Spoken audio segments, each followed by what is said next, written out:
The rifle slipped from Eli Harper's hands. 3 years of silence. 3 years of nothing but ghosts and snow and the weight of 2 small graves behind his cabin.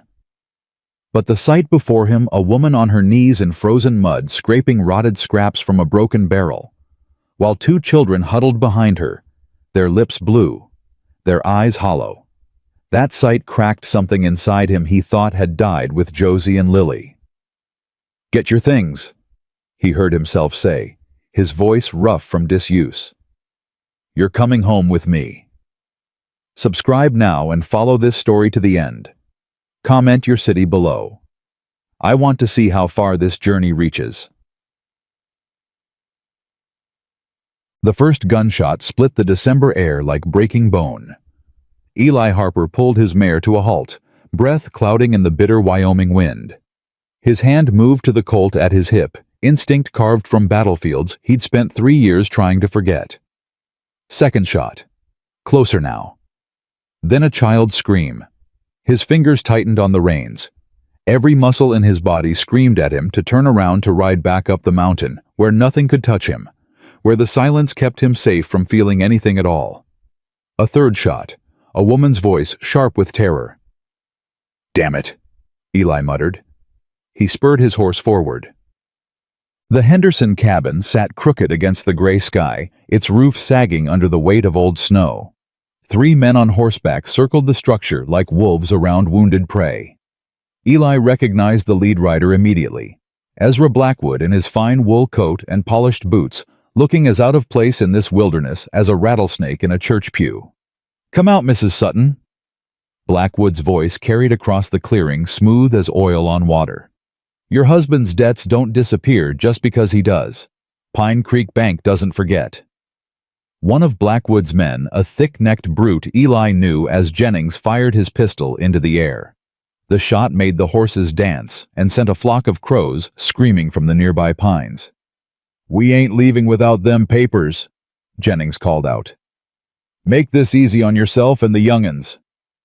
The cabin door cracked open. A shotgun barrel emerged first, followed by a woman who stood straighter than any scared widow had a right to. "You fire another shot near my children," she said, her voice steady as stone, "and I'll show you what easy looks like." Eli's breath caught. She was too thin with dark circles under her eyes and a threadbare coat that couldn't have kept out a spring breeze, let alone a Wyoming winter. But she held that shotgun like she knew how to use it, and something in her stance told him she'd pull the trigger if she had to. Behind her, 2 faces peered around her skirts. A girl of maybe 11, with fierce protective eyes that reminded Eli of a cornered mountain cat. And a boy, younger maybe 8, pressed tight against his sister, his small body racked with coughs that carried even across the clearing. That cough. Eli knew that cough. Had listened to it grow worse night after night while he'd prayed and bargained and begged God for mercy that never came. Blackwood laughed, a cold, sharp sound. "Mrs. Sutton, I admire your spirit, I truly do. But that shotgun holds 2 shells, and I've got 3 men. Simple arithmetic." "Then you'd better hope you're not standing in front when I choose." The third rider, younger than the others, with Blackwood's own angular features, shifted uncomfortably in his saddle. "Father, perhaps we should—" "Quiet, Marcus." Blackwood didn't take his eyes off the widow. "I'm giving you until sundown, Mrs. Sutton. Produce those survey documents and we'll discuss a reasonable arrangement. Refuse and I'll return with the sheriff and a legal eviction notice. Either way, this cabin becomes bank property by morning. This cabin belongs to nobody but the wind and the termites. My husband rented it, nothing more." "Ah, but your husband owed considerable sums, debts that transfer to his widow." Blackwood smiled the kind of smile that made Eli's trigger finger itch. "I'm a patient man, ma'am, but my patience has limits." Eli had heard enough. He nudged his mare forward, emerging from the tree line with deliberate slowness. His hand rested on his thigh, inches from his holster, and he kept his shoulders loose, his breathing even. 3 years of solitude hadn't dulled the instincts that had kept him alive through 4 years of war. "That's enough, Blackwood." All heads turned toward him. For a moment, surprise flickered across the banker's face, Genuine surprise, the kind that told Eli his reputation as a ghost was well earned. Then Blackwood's expression smoothed into careful neutrality. "Well, well. Eli Harper, the hermit of Harper Ridge." Blackwood tipped his hat mock polite. "Thought you'd died up on that mountain of yours." "Thought wrong. This is bank business, Harper, nothing that concerns you." Eli guided his horse between Blackwood and the cabin, positioning himself as a barrier. He felt the widow's eyes on his back, felt the weight of her confusion and hope and fear, but he didn't turn around. "Firing at a house with children inside makes it my concern." Jennings snorted. "Who made you sheriff?" "Don't recall saying I was sheriff." Eli's voice dropped lower, quieter, the voice he'd used when commanding men through cannon fire and chaos. "Said it was my concern. Different thing." Blackwood studied him with those cold gray eyes, calculating odds, measuring risks. Eli stared back, letting the banker see exactly what kind of man he was dealing with, or rather, what kind of man he'd been before grief had hollowed him out. The silence stretched. Finally, Blackwood gathered his reins. "Very well. We'll continue this conversation another time, Mrs. Sutton, when you've had a chance to reconsider your position." He wheeled his horse, then paused, looking back at Eli. "Harper, word of advice. Some ghosts should stay buried. Getting involved in matters that don't concern you tends to end badly." "I'll keep that in mind." Blackwood rode off, his men following. Marcus, his son Eli, glanced back once, with an expression that might have been apology, before disappearing into the trees. Eli waited until the hoofbeats faded completely. Only then did he allow himself to turn toward the cabin. The widow hadn't lowered her shotgun. If anything, it was now pointed more directly at his chest. "Ma'am," Eli said carefully. "I thank you for your assistance, Mr. Harper." Her voice was calm, controlled, betraying nothing. "But I'll ask you to state your intentions clearly." "No intentions, just passing through." "Passing through from where to where? Your ranch is 8 miles north. This trail leads nowhere but deeper into the mountains." Smart. She was smart. Eli felt a reluctant flicker of respect. "Was tracking a deer. Heard shots. And decided to intervene out of the goodness of your heart." "Something like that." The girl behind her skirts tugged at her mother's coat. "Mama, Sammy's coughing again." The boy Sammy had slumped against the doorframe, his small body shaking with each breath. Even from this distance, Eli could see the unhealthy flush in his cheeks, the way his chest labored. The widow's composure cracked for just a moment. Her eyes darted to her son, and Eli saw the fear she'd been hiding. Not fear of Blackwood, not fear of the armed stranger on horseback, but the deeper terror of a mother watching her child slip away. He knew that fear, had lived inside it for 3 endless days, while Samuel's coughs grew weaker, and the snow grew deeper, and the mountain passes stayed blocked. "That boy needs to be warm," Eli heard himself say. "Your cabin won't hold against another storm. Roof's about to cave." The widow's chin lifted. "We've managed thus far." "Mama," the girl again more urgent. "He's burning up." Something shifted in the widow's face. The shotgun lowered an inch. 2. "My ranch is 5 miles north." Eli said the words coming unbidden, unwanted, unstoppable. Sturdy walls, warm hearth. He looked away, uncomfortable with his own offer. "Just until the storm passes." "We can't pay you." "Wasn't asking for payment." The widow stared at him, really stared, like she was trying to read his soul through his eyes. Eli let her look. He had nothing to hide except 3 years of grief, and that was written plain enough on his face for anyone with eyes to see. "I'm Clara Sutton," she said finally. "These are my children, Emma and Samuel." "Ma'am, why are you helping us, Mr. Harper?" "The truth." Eli's jaw tightened. The truth was complicated, a tangle of old guilt and fresh pain, and the ghost of a little girl with his wife's smile, who'd asked for her mama right up until the end. "Some things you just do," he said. "No reason needed."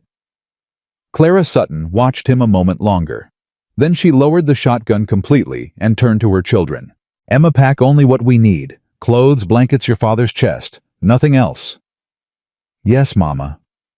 The girl Emma moved quickly despite her obvious exhaustion.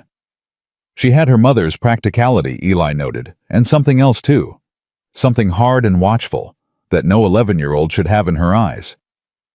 While the widow gathered her son, wrapping him in every blanket they owned, Eli checked the lean-to beside the cabin. A single draft horse stood shivering inside, too thin, too tired, but still standing. Beside it sat a wagon that had seen better decades. Axles cracked, he muttered, examining the undercarriage. Won't make it far in this snow. I know. Clara appeared behind him, Samuel cradled against her chest. We've been stranded here since the first storm. I'll lead on horseback. You follow with the wagon slow and steady. If the axle breaks, we'll figure something out. And if Blackwood returns before we're clear. Eli checked his rifle, ensuring it was loaded. Then he'll find more waiting than he bargained for. The journey should have taken 2 hours. It took 4. The snow had drifted higher than Eli expected, and the wagon moved painfully slow through the deepening white. Twice the axle groaned ominously, forcing them to stop, while Eli reinforced it with rope and prayer. 3 times they had to dig out the wheels. Throughout it all, Samuel's coughing grew worse. The boy drifted in and out of consciousness, his small body burning with fever despite the cold. Emma sat rigid beside her mother, one hand constantly touching her brother's forehead, her young face set in grim determination. How long has he been sick? Eli asked during one of their stops. A week. Clara's voice was flat exhausted. Started as a cold. I thought it would pass. He needs medicine. Willow bark tea at minimum. Maybe a doctor. We had no willow bark, and the doctor in town... Clara's mouth twisted. Dr. Patterson is Blackwood's man. He refused to see us, said he couldn't treat patients who owed the bank money. Eli said nothing. There was nothing to say to that kind of cruelty. But something cold settled in his chest, something that felt almost like the old anger he'd buried alongside Josie and Lily. He'd forgotten what it felt like to care enough about anything to feel angry. He wasn't sure he liked being reminded. The sun was setting when they finally crested the ridge overlooking Eli's ranch. The cabin sat in the valley below, smoke rising from the chimney, where he'd banked the morning's fire, the barn solid and dark against the snow. Behind the cabin, just visible in the fading light, 2 small crosses marked where his world had ended. It's beautiful, Emma said quietly, the first words she'd spoken in hours. Eli said nothing. He'd stopped seeing beauty in this place 3 years ago. Now it was just walls and silence, and the weight of memories he couldn't escape. They reached the cabin as darkness fell. Eli helped Clara carry Samuel inside, while Emma led the horses to the barn with surprising competence for a city-raised girl. The cabin's interior was spare but warm, the fire still crackling steadily in the stone hearth. Eli directed Clara to lay Samuel on the sofa near the heat while he fetched the tin of dried herbs. Josie had kept herbs he hadn't touched since her death couldn't bear to touch, because they still smelled faintly of her hands. Willow bark, he said, setting the tin beside Clara. For the fever. There's other things in there too. Elderflower, dried mint. My wife was... He stopped. The words tangled in his throat. Was she a healer? Clara asked gently. Midwife, mostly. Clara's eyes softened the first crack in her careful armor. I'm sorry for your loss. Eli turned away, busying himself with stoking the fire. I'll show your daughter to the spare room. You tend to your boy. He found Emma in the barn brushing down the horses with movements that spoke of practice and familiarity. She looked up when he entered, her expression guarded. You have a nice barn, she said. Our barn in Denver was smaller. Denver. Before Papa's work brought us here, Emma's brushstrokes slowed. He was a surveyor for the railroad. I heard. Mr. Blackwood killed him. The words hung in the cold barn air, stark and brutal and utterly matter-of-fact. Eli studied the girl, her fierce eyes, her rigid spine, the way she held herself like she was ready to fight the whole world if necessary. That's a serious accusation. It's the truth. Emma met his gaze directly. Papa found out bad things about Mr. Blackwood. He was going to tell important people. Then he went fishing one morning and never came back. They said he drowned. But you don't believe that. Papa grew up on a river. He could swim better than fish. Emma's voice cracked slightly. And he never went fishing without telling me goodbye. Eli was quiet for a long moment. Then he crossed to a trunk in the corner and pulled out an extra blanket. "The spare bedroom's upstairs," he said. "Second door on the left. There's a bed big enough for you and your mother. Your brother should stay downstairs near the fire tonight." Emma accepted the blanket, clutching it to her chest. She started toward the barn door, then stopped. "Mr. Harper." "Yeah." "Why do you live alone up here? Where's your family?" Eli's hand stilled on the horse's bridle. Through the barn's dusty window, he could just see the two crosses on the hill, their shadows long in the moonlight. "With her mother," he said quietly, "and her mother's with God." Emma was silent. Then, with the peculiar grace of children who understood grief too well, she simply nodded and slipped out into the cold. That night, Eli sat by the fire while Samuel slept fitfully on the sofa, and Clara dozed in the chair beside him, exhaustion finally claiming her. Emma had retreated upstairs an hour ago, though Eli suspected she wasn't sleeping any more than he was. The cabin felt different with people in it. Fuller, louder even in silence. For 3 years, the only sounds had been wind and fire and his own heartbeat. Now there was breathing, shifting, the occasional murmur from Samuel's fevered dreams. It should have been uncomfortable, should have felt like an invasion of his carefully constructed isolation. Instead, it felt like waking up from a long, cold sleep. Clara stirred around midnight, her eyes opening slowly. For a moment, confusion clouded her features, then memory returned, and with it the weight of her circumstances. "He's breathing easier," Eli said quietly, nodding toward Samuel. "Tea's helping." Clara touched her son's forehead, relief flickering across her face at whatever she found there. "Thank you, Mr. Harper, for all of this." "Eli." "Eli." She tested the name, then nodded. "Thank you, Eli." He should have accepted the thanks and let silence return. Should have retreated to his own bed and left this woman to her vigil. Instead, he heard himself ask, "What's in those documents Blackwood wants so badly?" Clara's expression shuddered. "What makes you think there are documents? He mentioned survey papers, and your daughter said your husband found something worth killing for." For a long moment, Clara simply looked at him, weighing, measuring. Eli waited. He understood caution had lived inside it for 3 years. Finally she spoke. "My husband discovered that Blackwood has been using inside information to buy land along the planned railroad route. He purchases properties for almost nothing. Sometimes through intimidation, sometimes through fraud, then sells them to the railroad company at 10 times the price.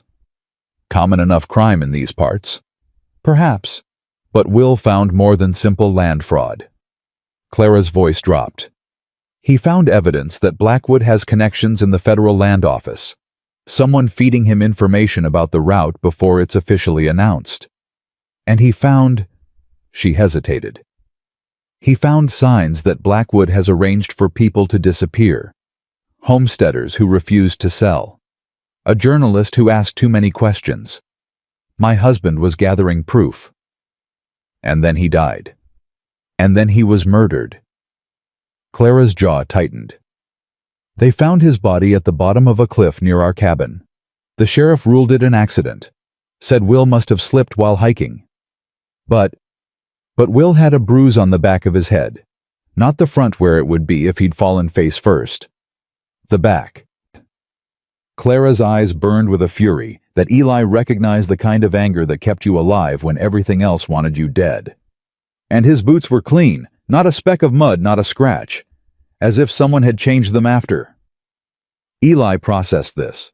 The pieces fit together with sickening clarity, a pattern of corruption covered by murder protected by the very men sworn to uphold the law.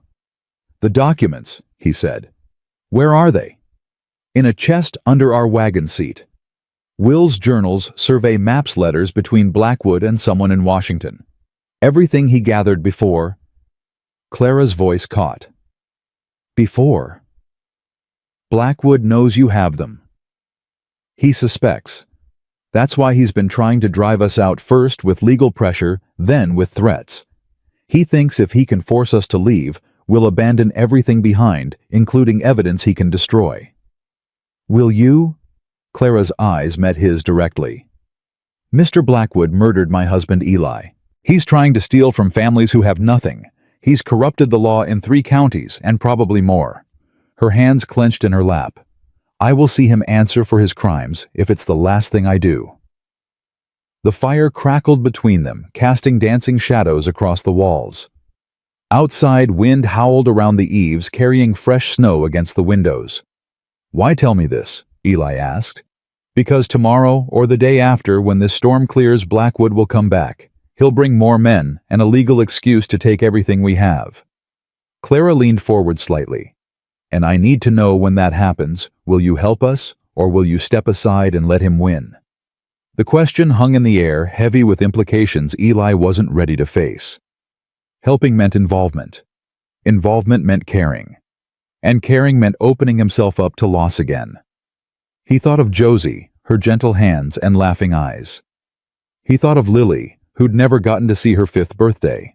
He thought of the promise he'd made standing at their graves, that he'd never again let anyone close enough to hurt him.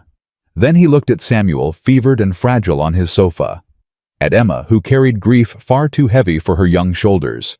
At Clara, who'd lost everything and still found the strength to fight. "Your husband," Eli said slowly. "What unit did he serve with during the war?"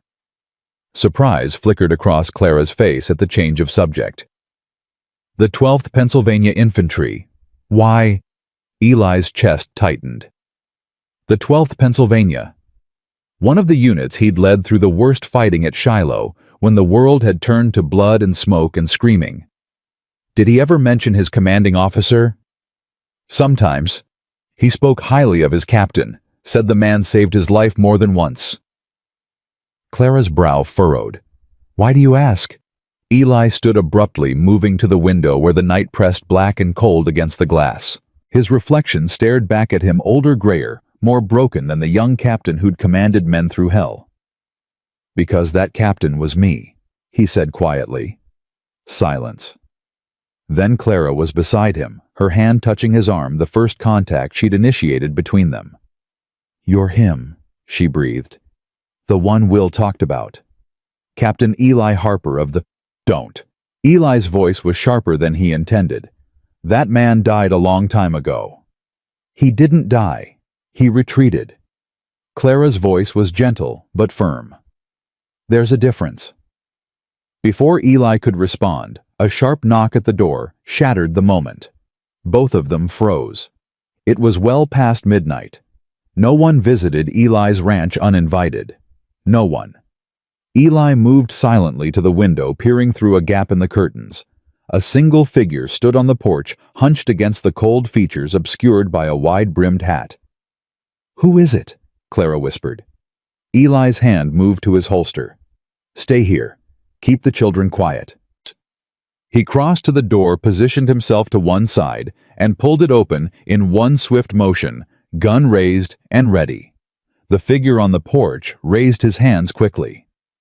"Please, I'm not armed. I came to warn you." That voice. Eli recognized it. Marcus Blackwood, Ezra's son, stood shivering in the moonlight, his expensive coat inadequate against the mountain cold, his face pale with fear.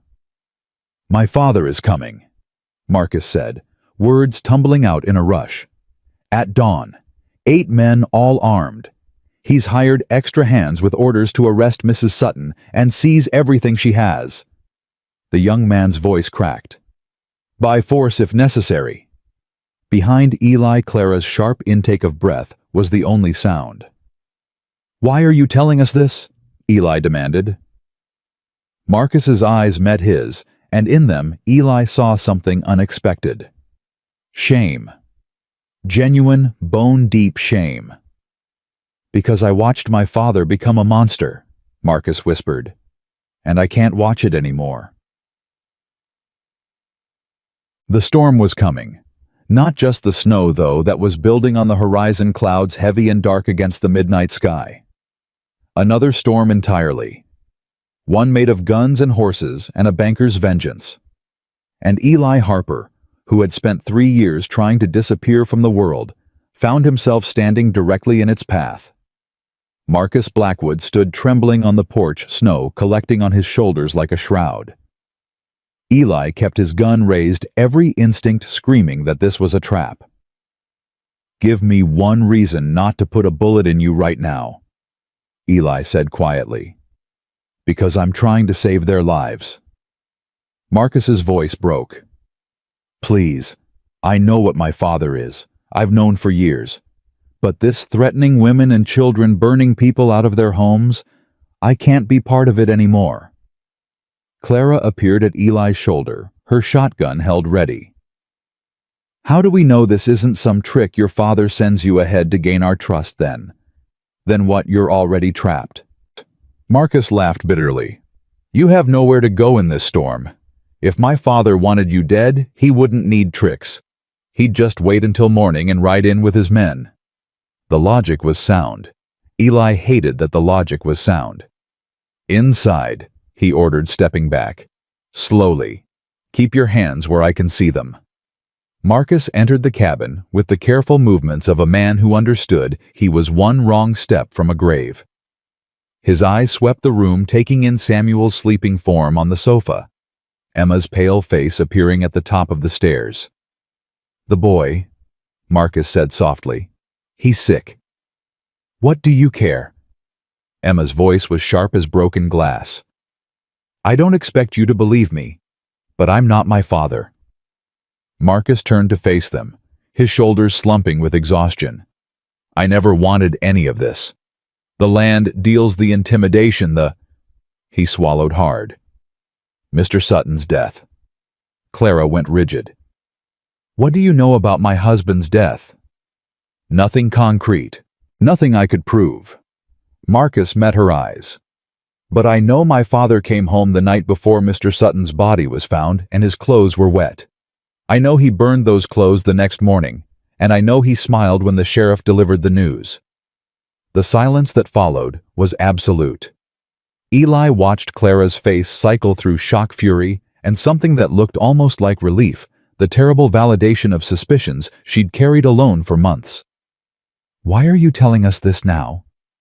Clara's voice was barely a whisper. "Because tonight at dinner, my father was drinking. Celebrating." Marcus's hands clenched at his sides. "He said that by this time tomorrow, the Sutton problem would be solved permanently. When I asked what he meant, he looked at me and said, 'Some weeds need to be pulled up by the roots, son. All of them.'" Emma made a small sound of terror. Clara's arm wrapped around her daughter, pulling her close. "He means to kill us," Clara said. It wasn't a question. "He means to make sure no one can testify against him. Ever." Marcus looked at Eli. "I know who you are, Mr. Harper. I know what you did during the war. My father knows too. He recognized you years ago. He's been waiting for an opportunity to settle that score." Eli's blood ran cold. "What score?" "My older brother William. He died at Shiloh." Marcus's voice softened. "In a charge against Union positions.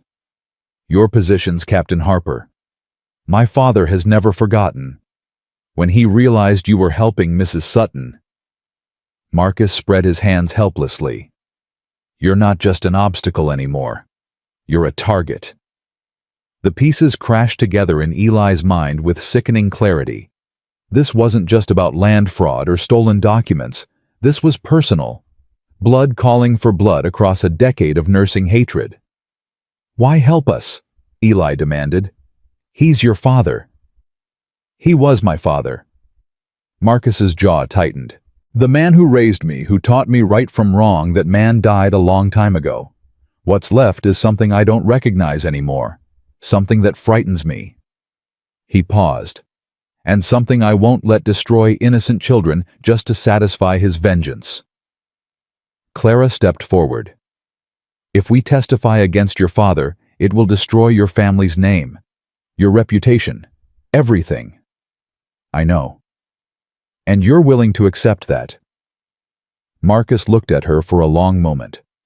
Then his gaze drifted to Samuel, still sleeping fitfully by the fire, his small chest rising and falling with each labored breath. "My brother died in the war," Marcus said quietly. "He was 19 years old.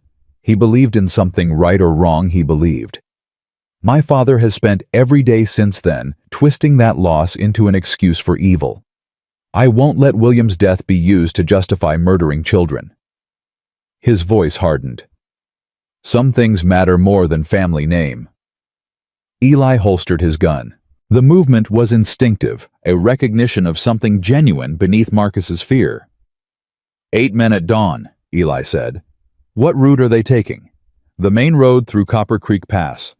My father assumes you'll try to run south toward town, so he's positioned men to cut off that retreat.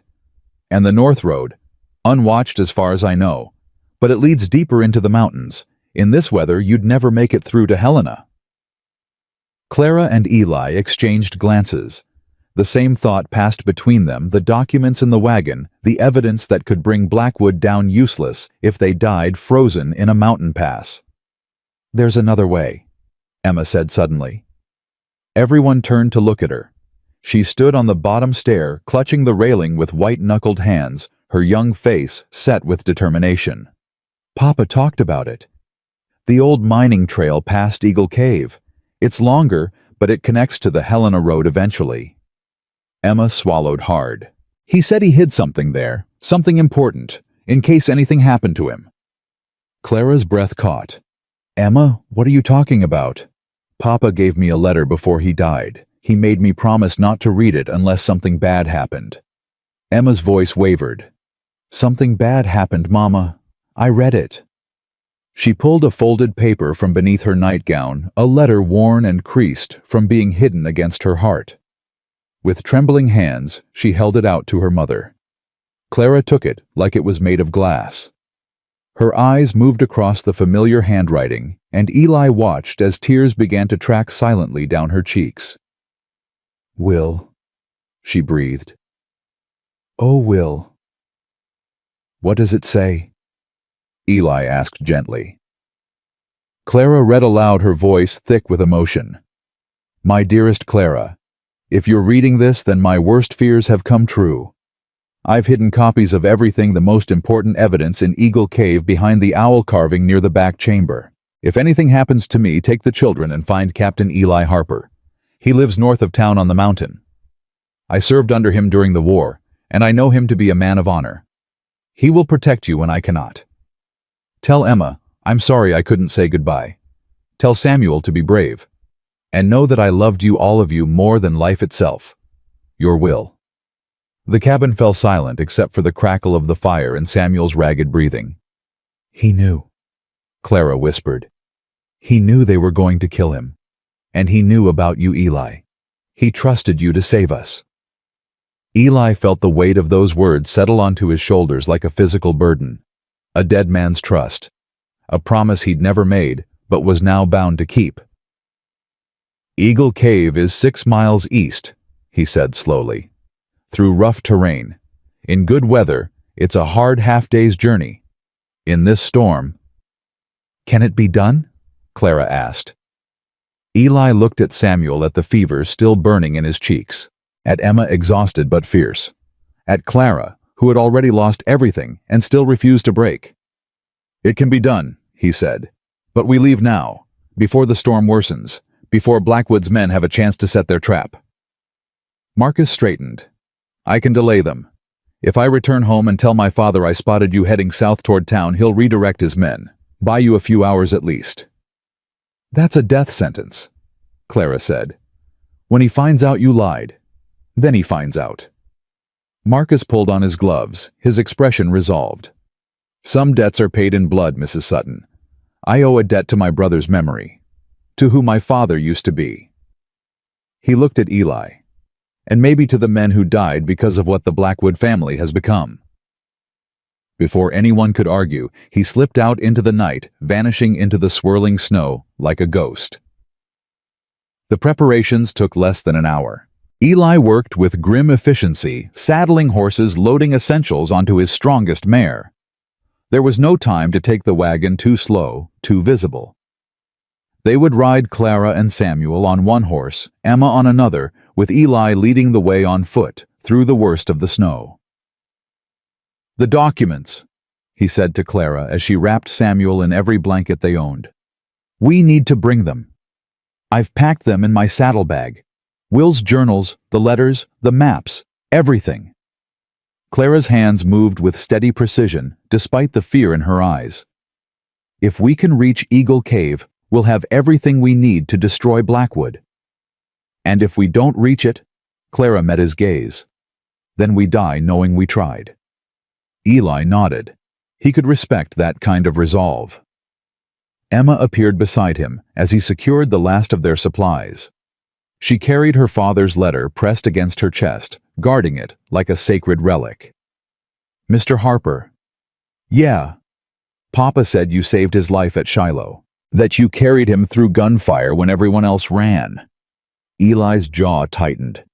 That was a long time ago. It wasn't that long. Emma's eyes held his with uncomfortable directness. "And you're doing it again. Carrying us when everyone else would run." He didn't know what to say to that. The comparison felt wrong, somehow unearned. He'd failed to save Josie. Failed to save Lily. Whatever heroics he'd managed during the war had been erased by those two small graves behind his cabin. "We should move," he said gruffly. "Every minute we wait is a minute Blackwood gains." They left the cabin just before 2 in the morning, slipping away under cover of darkness and snow. Eli led them north first, away from the logical paths, circling through terrain so rough that no sane man would attempt it in winter. Samuel drifted in and out of consciousness, his small body burning against Clara's chest. Twice she called for them to stop so she could check his breathing, her face tight with fear each time. Twice she pronounced him stable enough to continue, though Eli could see the lie in her eyes. The boy was getting worse. They all knew it. Dawn found them high on a ridge overlooking the valley they'd left behind. The snow had thinned slightly as they climbed, but the cold was brutal, cutting through their layers like knives. Eli called a halt beneath an overhang of rock, just enough shelter to rest the horses and warm their hands over a tiny fire. "How much farther?" Clara asked, her voice hoarse from cold and exhaustion. 3 miles to Eagle Cave, maybe 4. Eli studied the sky, reading the weather with a soldier's practiced eye. "Another storm's coming, bigger than last night. We need to reach the cave before it hits." "Sammy won't make it in another storm." Emma's voice was quiet but certain. "He needs warmth, real warmth, not just blankets." Eli looked at the boy in Clara's arms, at his blue-tinged lips and shallow breathing. Emma was right. They all knew she was right. "Then we don't stop again until we reach the cave," he said, "no matter what." They pushed on. The terrain grew rougher as they climbed loose rocks hidden beneath snow ravines that appeared without warning, slopes so steep the horses had to be led rather than ridden.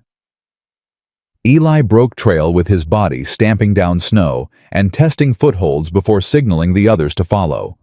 His muscles screamed. His lungs burned with each breath of frozen air. But he didn't slow down. Couldn't slow down. Because every time he wanted to stop, he looked back at Samuel's pale face and saw Lily's instead. "Eli," Clara's voice cut through his focus. "Eli, stop." He turned, already dreading what he'd see. Clara had dismounted, was holding Samuel against her chest with one arm, while her other hand pressed against the rocks beside the trail. Her face was chalk white. "He's not breathing right. Something's changed." Eli moved quickly, taking the boy from her arms. Samuel was lighter than he should have been, all bones and fever, no weight at all. His chest barely moved, and when it did, there was a terrible rattling sound that Eli recognized from too many deathbeds. "His lungs are filling up," Eli said grimly. "Fluid from the fever. We need to get him upright. Keep his head elevated." "I know." Clara's voice cracked. "I know what's happening. I've seen it before."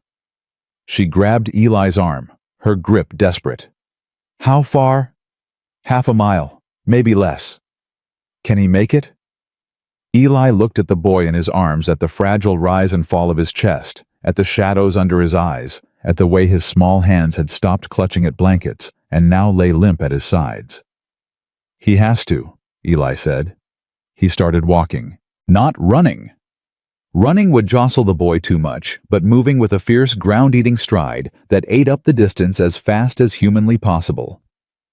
Behind him, Clara and Emma scrambled to keep up, leading the horses over terrain that wanted to kill them. The cave appeared through the swirling snow like a miracle.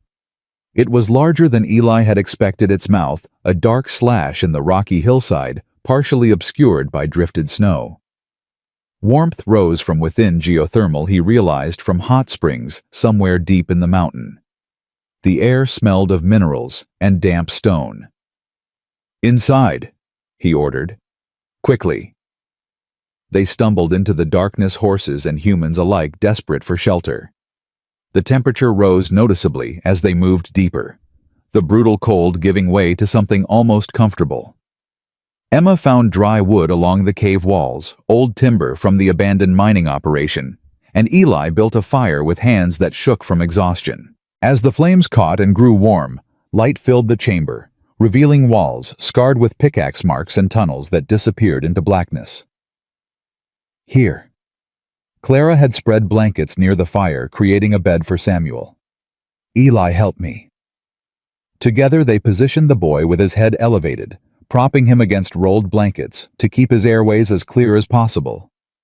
Clara worked with efficient desperation, stripping away wet clothes, replacing them with dry layers from their packs, pressing her ear to his chest to listen. "He's still breathing," she reported, but her voice held no relief. "Just barely." "The documents," Eli said. "Your husband's letter mentions something hidden here. If we're going to be trapped by the storm, we should find it while we can." Clara nodded but didn't move from her son's side. "Emma knows. Will wrote her a letter too. He told her where to look." Eli turned to the girl who sat huddled near the firearms wrapped around her knees. "Emma, can you show me?" She looked up, exhaustion and grief making her seem younger than her 11 years. Then she nodded and pushed herself to her feet. "Papa said to look for the owl carving in the back chamber." They left Clara with Samuel and ventured deeper into the cave, Eli carrying a makeshift torch of burning timber. The walls narrowed as they walked, forcing them to turn sideways in places, and the air grew warmer and more humid with each step. "There." Emma pointed to a shadowed alcove ahead. Eli raised the torch. Carved into the rock, worn but still visible, was the rough outline of an owl with a cross beneath it, just as Will Sutton's letter had described. "Papa told me about this place," Emma said quietly. "He brought me here once when we first arrived. Said it was our secret. He made me memorize the owl's location in case anything happened." Her voice caught. "I thought he was just being careful. I didn't know he was planning for his own death." Eli placed a hand on her shoulder, surprising himself with the gesture. "Your father was protecting his family, the best way he knew how." Emma wiped her eyes fiercely, refusing to cry. "Help me dig." He said to look where earth meets stone. They found the metal box 6 inches below the cave floor, wrapped in oilcloth and sealed with wax. Eli pried it open, revealing a stack of documents, a leather-bound journal, and a sealed letter addressed to Captain Eli Harper. His hands stilled on the envelope. "That's for you," Emma said. "Papa wrote it before he died, in case you ever found this place." Eli broke the seal with clumsy fingers. The letter inside was dated just 3 days before Will Sutton's death. Captain Harper. The letter began. If you're reading this, then my worst suspicions have been confirmed, and my family has found refuge with you. I pray that you are still the man I remember from the war, the officer who never left a soldier behind, who led from the front, who believed that courage meant standing up for those who couldn't stand for themselves. Eli's throat tightened. He forced himself to keep reading. I have enclosed everything I gathered on Ezra Blackwood's crimes. Land fraud stretching across 3 counties, connections to corrupt officials in Washington, and evidence circumstantial but compelling that he has arranged the murders of at least 4 people who threatened to expose him. But there is something more. Something I discovered only recently. Blackwood recognized you years ago, Captain. He knows who you are. His son William died at Shiloh in the assault on Union positions that you commanded. Blackwood has nursed that hatred for a decade, and if he ever gets the chance, he will use it to destroy you. I tell you this, not to frighten you, but to warn you. Protect my family, Captain, not just from Blackwood's greed, but from his vengeance. He is a man consumed by the need for revenge, and he will stop at nothing to achieve it. You saved my life once on a blood-soaked field in Tennessee. I cannot repay that debt. But perhaps my faith in you can serve as a reminder of the man you were, and the man I believe you still are. With deepest respect and trust, Lieutenant Will Sutton, 12th Pennsylvania. Eli lowered the letter. His hands were shaking. He'd spent 3 years trying to bury the past, to forget the captain he'd been, and the soldiers who'd followed him through hell. He'd told himself that man was gone dead, alongside Josie and Lily, leaving only the hollow shell that haunted Harper Ridge. But Will Sutton had remembered, had held on to that memory for years, carrying it across the country like a talisman. And when he'd needed to protect his family, he'd reached out across the wilderness to a man he'd trusted with his life on a battlefield more than a decade ago. Mr. Harper. Emma's voice was hesitant. Are you all right? Eli looked at her, really looked, at her fierce eyes and stubborn jaw, at the grief she carried without complaint, at the strength that had somehow survived everything trying to crush it. Your father was a good man, he said finally. One of the best soldiers I ever commanded. I know. I should have known he was here. Should have sought him out. Maybe if I had, maybe you could have saved him. Emma shook her head slowly. Or maybe Mr. Blackwood would have just killed both of you sooner. We can't change the past, Mr. Harper. Papa always said that. We can only choose what comes next. Eli stared at this child who spoke with more wisdom than most adults he'd known. Something shifted in his chest, a crack in the wall he'd built around his heart. When did you get so smart? He asked gruffly. Emma almost smiled. I had a good teacher. They gathered Will's documents and returned to the main chamber, where Clara still sat beside Samuel, her hand on his chest, counting each shallow breath. The boy's color had improved slightly in the cave's warmth, but his breathing remained labored. Did you find it? Clara asked without looking up. Eli set the metal box beside her. Everything your husband gathered. Evidence of fraud, corruption, murder. Enough to bring Blackwood down.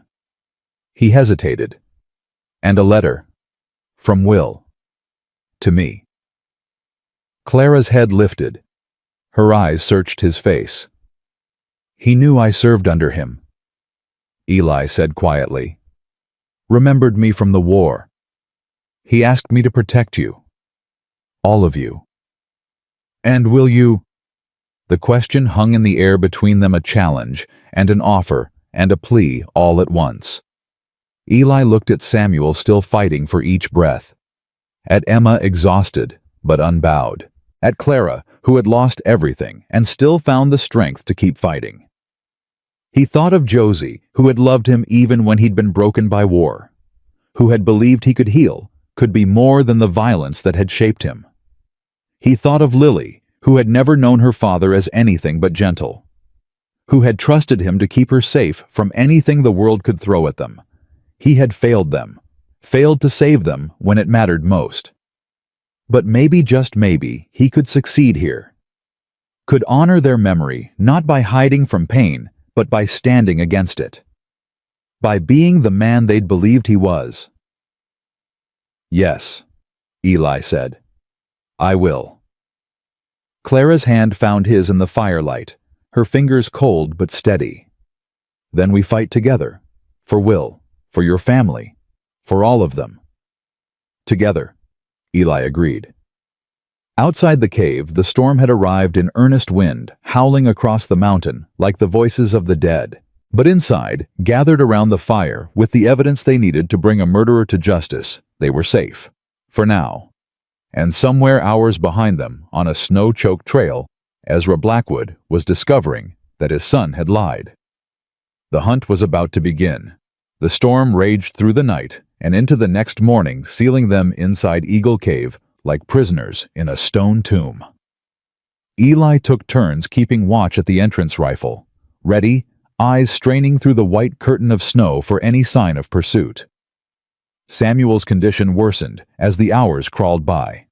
The boy's breathing grew more labored, each inhale a wet, rattling struggle that made Clara flinch every time she heard it.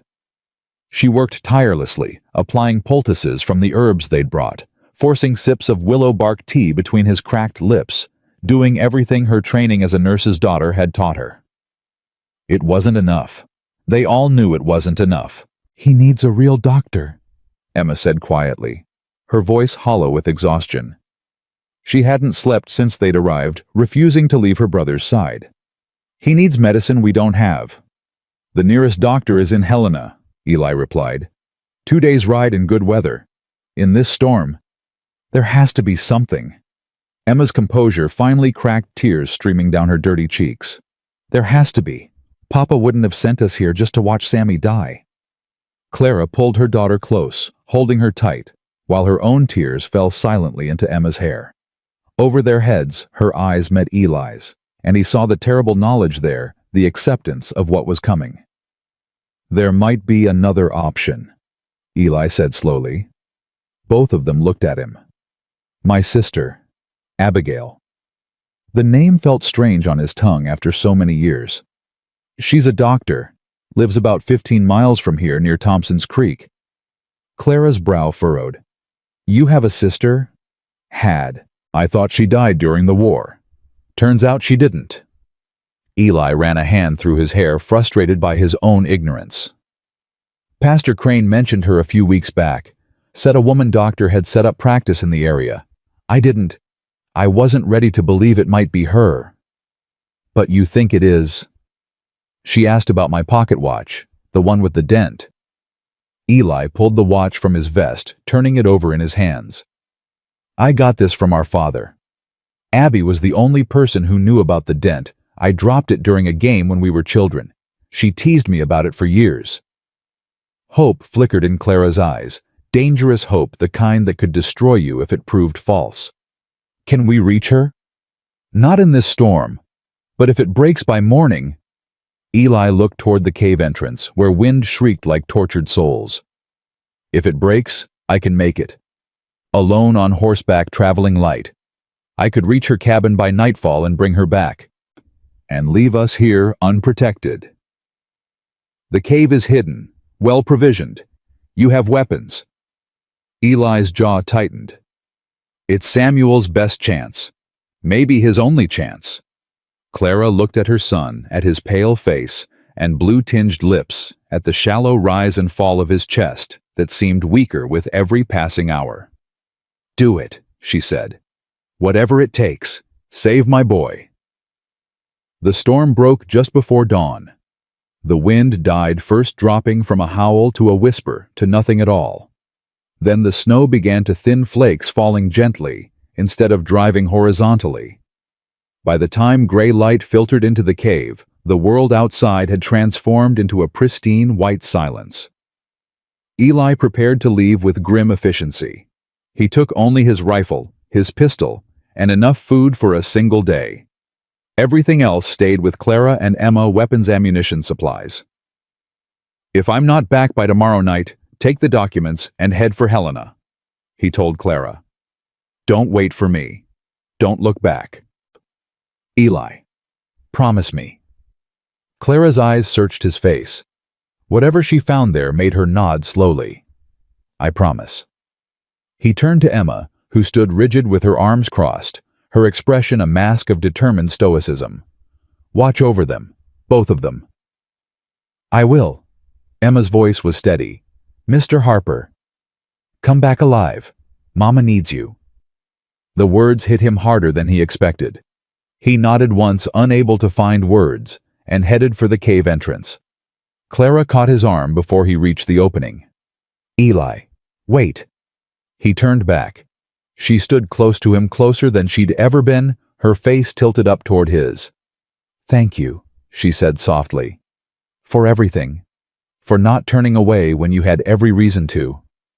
I made a promise to your husband, to protect. This isn't about Will's letter." Clara's hand tightened on his arm.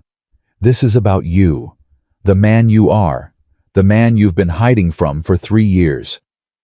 She paused. "Don't hide anymore. Not from your sister. Not from us. Not from yourself." Before he could respond, she rose on her toes and pressed her lips to his cheek, a brief warm contact that burned against his cold skin. "Come back to us," she whispered. "Please." Then she was gone, retreating to Samuel's side, leaving Eli standing alone, with his heart pounding and his chest aching with something he hadn't felt in years. He stepped out into the snow. The journey to Thompson's Creek nearly killed him 3 times. Once, when his horse stumbled on hidden ice, nearly throwing him into a ravine. Once, when he had to cross a frozen stream that cracked ominously under their combined weight. And once, when he spotted riders in the distance. Blackwood's men, he was certain, and had to hide in a snowbank for nearly an hour while they passed. But he kept moving. Kept pushing.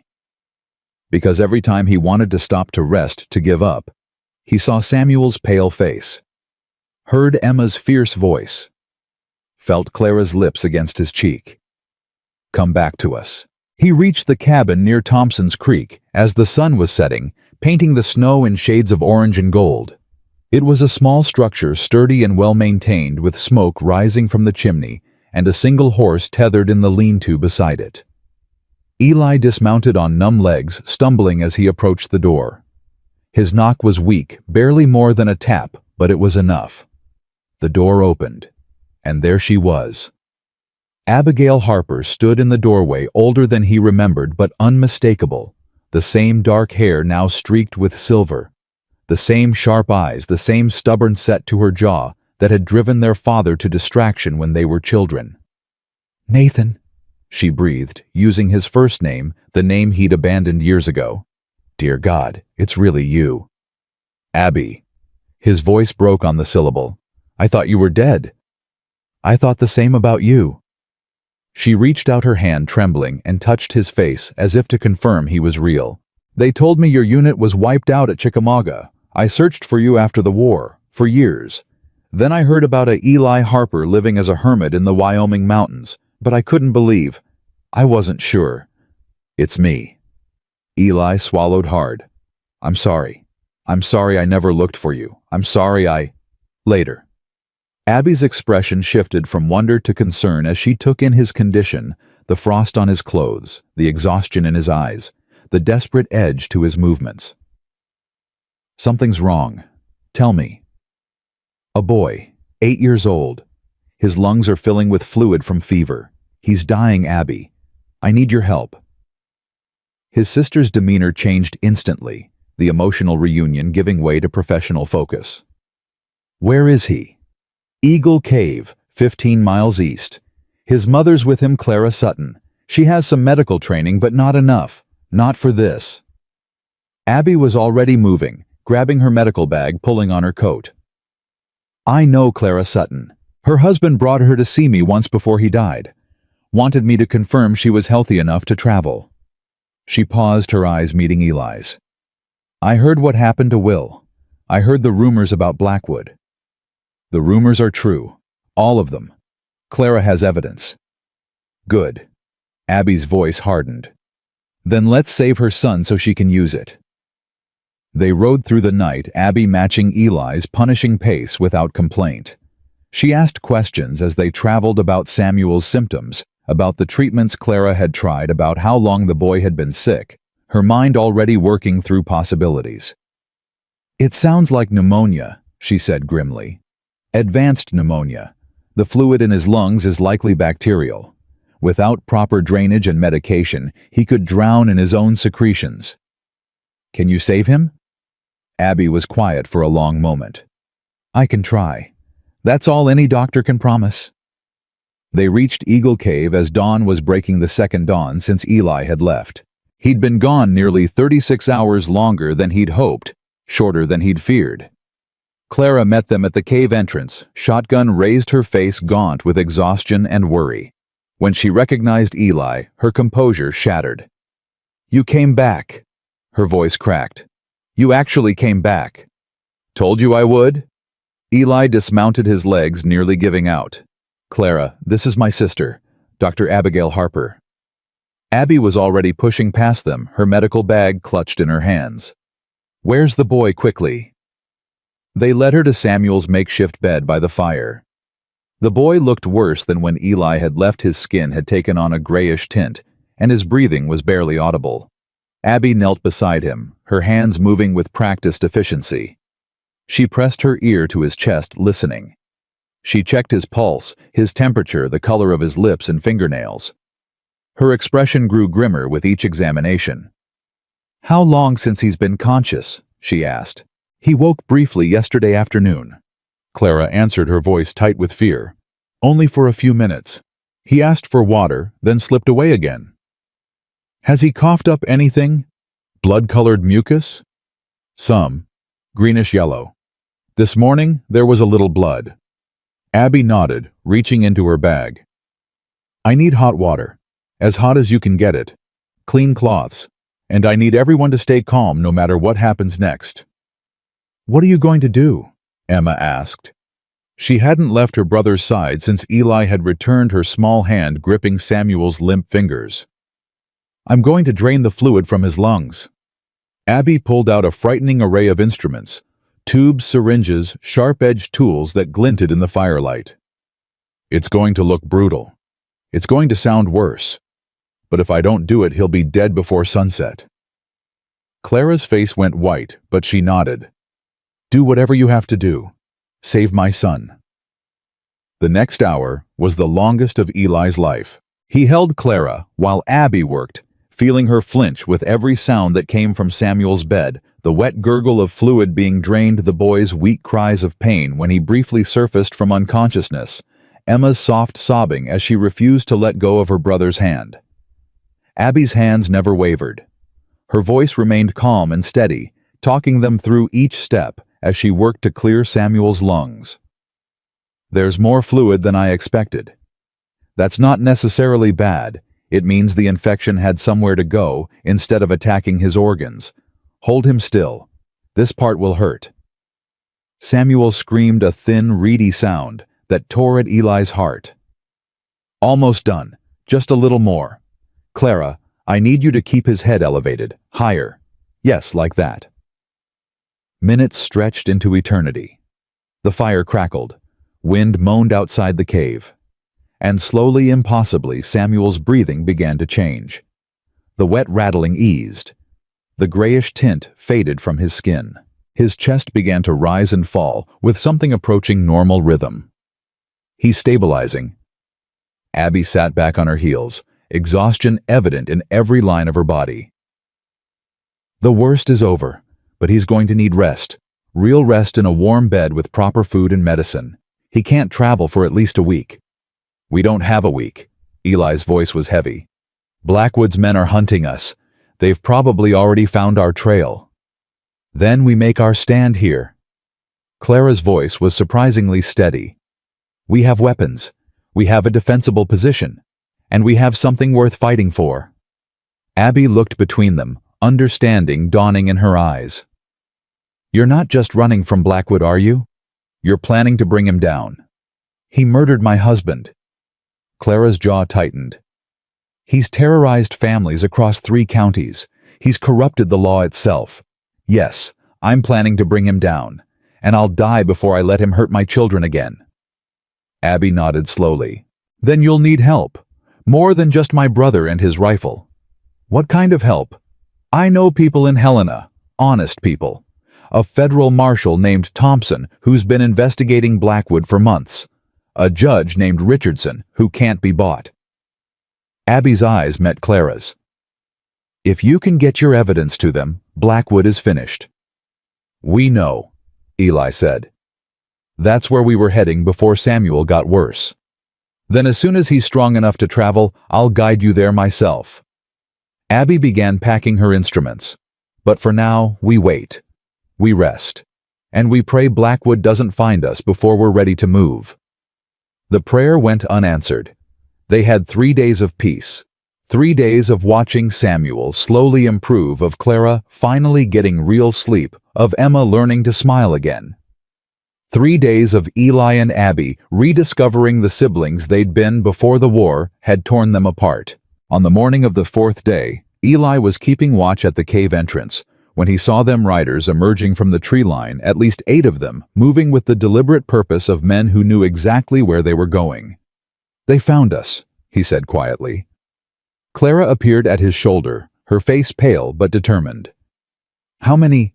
8, maybe more in reserve. Eli checked his rifle, confirming it was loaded. Blackwood's with them. I can see his coat. Eli. Clara gripped his arm. Samuel can't be moved. If we run, we're not running. Eli met her eyes. Not anymore. This ends here one way or another. He turned to Emma, who had appeared behind her mother, her expression fierce despite her fear. Take your brother deeper into the cave. There are tunnels in the back, your father mapped them. If things go badly, use them. Get to Helena. Find Marshal Thompson. Tell him everything. I'm not leaving you, Emma protested. You're protecting your brother. That's what your father would want. That's what I need you to do. Emma stared at him for a long moment. Then she nodded once, turned, and went to Samuel's side. Abby joined them at the entrance, a pistol in her hand. I'm not much of a shot, she admitted. But I won't hide while my brother fights. Abby. Don't. Her voice was firm. I lost you once. I'm not losing you again. Eli looked at the 2 women standing beside him, his sister, who he'd mourned for years, and Clara, who had somehow cracked through the walls he'd built around his heart. Both of them willing to die for something that mattered. All right, he said. Then let's give them something to remember.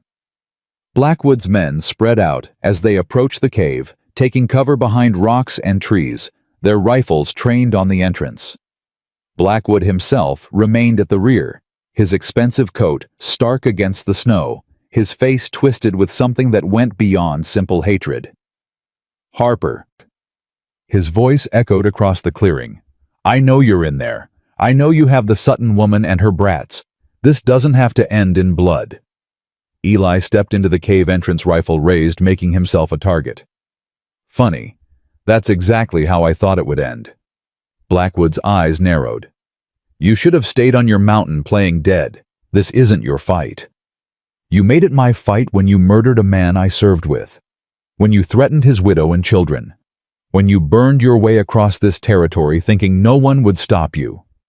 Will Sutton was a fool who stuck his nose where it didn't belong, just like you. Blackwood moved closer, confident in his numbers. My son told me you have evidence. Documents. Hand them over and I might let the women and children live. Your son is twice the man you'll ever be. He warned us you were coming. Something flickered across Blackwood's face. Pain, betrayal, fury before it hardened into stone. Marcus always was weak, takes after his mother. He takes after his conscience. Something you lost a long time ago. Blackwood raised his hand, signaling his men. Last chance, Harper. Surrender the documents, or we burn you out. Eli's finger tightened on his trigger. Come and take them. The first shot came from Blackwood's side, a rifle crack that sent stone chips flying inches from Eli's head. He dropped back into the cave, returning fire, as Clara and Abby opened up from their positions. The battle was brutal and desperate. Eli's military training kicked in years of instinct, guiding his movements as he fired, reloaded, fired again. Clara proved surprisingly capable with her shotgun driving back two men who tried to rush the entrance. Even Abby contributed her shots wild, but enough to keep the attackers off balance. But they were outnumbered, outgunned, and slowly, inevitably, Blackwood's men gained ground. "We can't hold them!" Abby shouted over the gunfire. "There are too many." "Fall back to the second chamber," Eli ordered. "We'll make them pay for every inch." They retreated deeper into the cave, using the narrow passages as choke points. Eli took a bullet to the shoulder, a grazing wound that burned like fire but didn't stop him from fighting. Clara's shotgun ran empty, and she switched to a pistol, her hands steady, despite the chaos. Blackwood's men poured into the cave, their superior numbers finally overwhelming the defenders. Eli found himself pressed against the wall. His rifle knocked aside Blackwood's massive ranch hand, Jennings looming over him with a knife. "End of the line, hermit," Jennings growled. A shot rang out. Jennings's expression froze, then he crumpled, revealing Emma standing behind him with a smoking pistol in her trembling hands. "Stay away from my family," she said, her voice shaking but determined. Eli grabbed his rifle and pushed forward, using the momentary confusion to drive back the attackers. But there were too many, and they were tired, wounded, running out of ammunition. Then impossibly new gunfire erupted from outside the cave. Not Blackwood's men, someone else. Multiple shooters, disciplined and accurate, cutting down the attackers from behind. "Federal marshals," a voice shouted. "Drop your weapons, everyone down on the ground now." Blackwood's men hesitated, caught between the defenders in the cave and the new threat behind them. One by one they dropped their guns and raised their hands. But Blackwood himself didn't surrender. He pushed through the confusion, his face contorted with rage, a pistol in his hand, his eyes locked on Eli with murderous intent. "If I'm going to hang," he snarled, "I'm taking you with me." He raised his gun. Two shots rang out simultaneously. Blackwood staggered, a look of surprise crossing his face. He looked down at the spreading red stain on his chest, then up at Eli, who hadn't fired. Behind him, Marcus Blackwood stood with a smoking pistol, tears streaming down his face.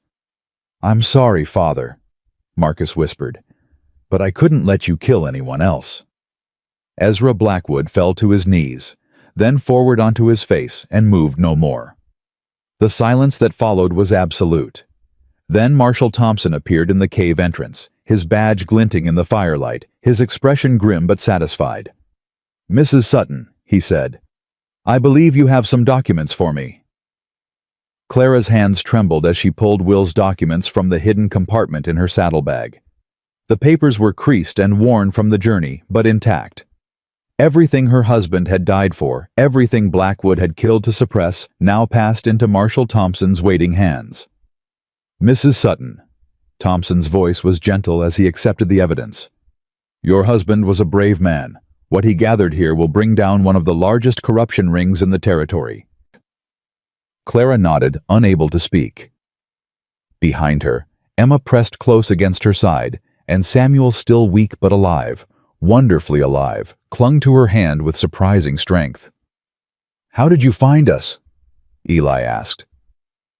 He sat against the cave wall, Abby tending to his wounded shoulder with efficient hands. The bullet had passed clean through, leaving a bloody furrow that would scar, but not cripple. "Your friend Marcus." Thompson gestured toward the young Blackwood who sat apart from everyone else, his face pale and devastated. "He rode to Helena 3 days ago. Told us everything, his father's location, his plans, where you were hiding. Said he couldn't live with himself if more innocent people died." Eli looked at Marcus, seeing not the banker's son, but a young man who had chosen conscience over blood. It was perhaps the hardest choice anyone could make. "He shot his own father," Emma said quietly. "To save us." "To save everyone." Thompson's voice was heavy. "Ezra Blackwood would have killed you all and burned the evidence. Marcus knew that. He did what had to be done." Marcus looked up at that, his eyes red-rimmed and hollow. Don't make me sound like a hero. I'm not. I waited too long. I knew what my father was becoming, and I did nothing. People died because I was a coward. People lived because you found your courage. Clara crossed to him, her movements slow but deliberate. My children are alive because of you. That matters, Marcus. Whatever else happens, that matters. Marcus stared at her for a long moment. Then something broke in his expression, and he began to weep, the deep racking sobs of a man who had lost everything and wasn't sure he deserved to survive it. Clara placed a hand on his shoulder and let him cry. The journey to Helena took 5 days. Samuel traveled in a wagon commandeered from Blackwood's men, cushioned by blankets, and watched over constantly by Abby. His recovery was slow but steady each day, bringing more color to his cheeks and more strength to his voice. "Dr. Harper," he asked on the 3rd day, his voice still weak but curious. Abby looked up from the medical journal she'd been reading. "Yes, Samuel. Are you really Mr. Eli's sister, the one he thought was dead?" "I am." "That must have been a big surprise, finding each other again." Abby glanced toward the front of the wagon, where Eli rode alongside Clara, their horses moving in easy rhythm. "The biggest surprise of my life, but the best kind." Samuel considered this with the gravity of an 8-year-old who had seen too much of death. "I'm glad you found each other. It's important to have family." "Yes," Abby's voice softened. "It is." Emma rode beside Marshal Thompson's deputies, peppering them with questions about law enforcement that they answered with bemused patience. The fierce protectiveness that had defined her throughout the ordeal was slowly giving way to something else, curiosity about the world beyond survival.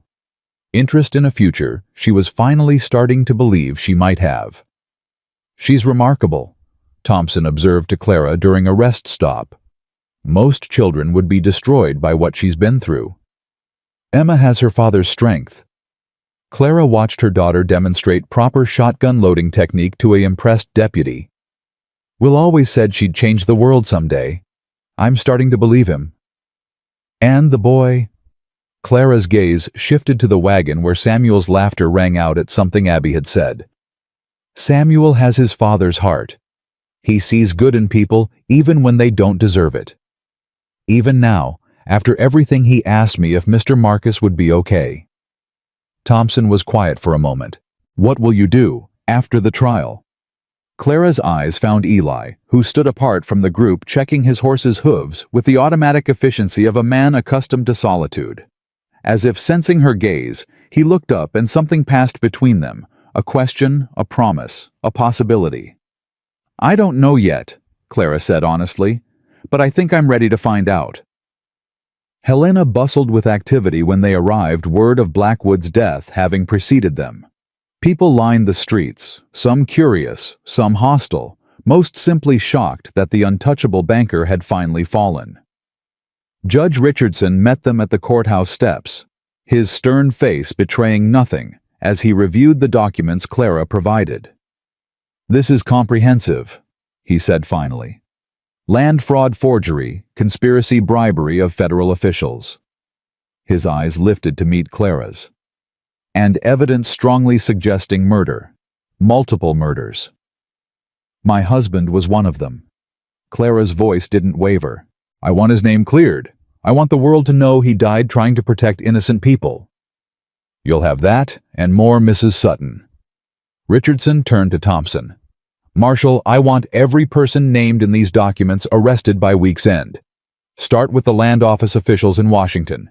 This corruption stops now." The arrests began that afternoon. 3 land office clerks, 2 territorial surveyors, a county sheriff, and a half-dozen businessmen who had profited from Blackwood's schemes, all taken into custody within 72 hours. The scope of the conspiracy stunned even hardened investigators. "He had his fingers in everything," Thompson reported during a meeting at the courthouse. "Railroad contracts, mining rights, territorial politics. Blackwood wasn't just a corrupt banker, he was building an empire. An empire built on blood and stolen land." Judge Richardson's voice was grim. "The families he ruined, the lives he destroyed. It will take years to unravel the damage. What about restitution? Eli asked. He'd been quiet through most of the proceedings, uncomfortable with the attention that came from his role in Blackwood's downfall. The people Blackwood cheated out of their land, can they get it back? That's complicated. Richardson removed his spectacles, rubbing the bridge of his nose. Many of those properties have changed hands multiple times. Some families have left the territory entirely, but we'll do what we can. Every legitimate claim will be reviewed. And Marcus Blackwood? Clara asked. What happens to him? The room went quiet. Marcus had been held in protective custody since their arrival, his fate uncertain. The law was clear about patricide regardless of circumstances. His case is unusual. Richardson chose his words carefully. He killed his father to prevent the murder of innocent people. There are witnesses to that effect, yourself included, Mrs. Sutton. Under the circumstances, I'm inclined toward leniency. He should be pardoned. Emma's voice cut through the adult conversation with startling clarity. Everyone turned to look at her. Marcus saved our lives. He gave up everything, his family, his name, his future, to do the right thing. That should count for something. Richardson studied the 11-year-old with something like respect. You make a compelling argument, young lady. It's the truth. Papa always said the truth matters more than anything. Your father was a wise man. Richardson turned to Thompson. Marshal, draft a recommendation for clemency. Full pardon conditional on Marcus Blackwood's cooperation with ongoing investigations. I'll present it to the territorial governor personally. Relief flooded Clara's face. Whatever Marcus had done, whatever his father had been, the young man had chosen redemption when it mattered most. He deserved a second chance. The trial lasted 3 weeks. One by one, Blackwood's co-conspirators faced justice. Some pleaded guilty, hoping for lighter sentences. Others fought the charges only to be overwhelmed by the evidence Will Sutton had gathered. By the end, 17 men had been convicted, and warrants had been issued for a dozen more who had fled the territory. Clara testified twice, once about her husband's murder, once about the threats against her family. She spoke clearly and without tears, her voice steady, as she recounted the terror of those weeks, the desperation of their flight, the moment when Eli Harper had appeared in the snow and changed everything. Mrs. Sutton, the prosecutor asked during cross-examination, you claim Mr. Blackwood murdered your husband, but you have no direct evidence of this, no witnesses, no confession. I have my husband's own words. Clara held up Will's journal, now entered into evidence. He documented everything. The threats, the surveillance, his certainty that Blackwood would kill him if he didn't stop investigating. He knew what was coming. He prepared for it. He prepared by hiding evidence in a cave. He prepared by trusting that if anything happened to him, the truth would eventually come out. Clara's eyes swept the courtroom, landing briefly on Eli in the gallery. He was right. The prosecutor had no further questions. Eli testified once briefly about his role in the events. He spoke in clipped sentences, uncomfortable with the attention, downplaying his own actions. You confronted armed men to protect strangers. The defense attorney pressed, trying to paint him as a vigilante. I confronted armed men who were threatening a woman and children. Anyone would have done the same. Not anyone, Mr. Harper. You have military training, combat experience. You knew exactly what you were doing. I knew what was right. Eli's voice hardened. That didn't require training. After the trial, life began to find a new rhythm. Abby returned to her practice near Thompson's Creek, but made weekly visits to Helena to check on Samuel's recovery. The bond between her and Clara deepened with each visit, two strong women recognizing kinship in each other. He's almost fully recovered, Abby reported during one such visit after examining Samuel. Another month of rest and good food, and you'd never know how close we came to losing him. Clara's eyes glistened. I can never repay what you did, what you and Eli both did. You don't owe us anything. Abby smiled, glancing toward the window where Eli stood talking with Emma in the yard below. Besides, I think we've already been repaid. My brother smiles now. He laughs. I didn't think I'd ever see that again. He's different than when we first met. Clara followed Abby's gaze. Less haunted. He's healing. You gave him that. You and your children. Clara was quiet for a moment. He's asked me to come back to his ranch, all of us, when Samuel is strong enough to travel. And what did you say? I said I needed time to think. Clara turned away from the window. I loved Will. I still love him. Part of me always will. Of course you will. That's not a betrayal of what might come next. It's a foundation for it. Abby took Clara's hands in her own. My brother lost his wife and daughter 3 years ago.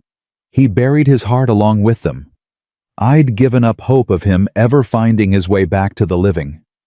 Her grip tightened. Then you appeared. You and Emma and Samuel. And somehow, impossibly, he started to thaw. I don't want to replace what he lost.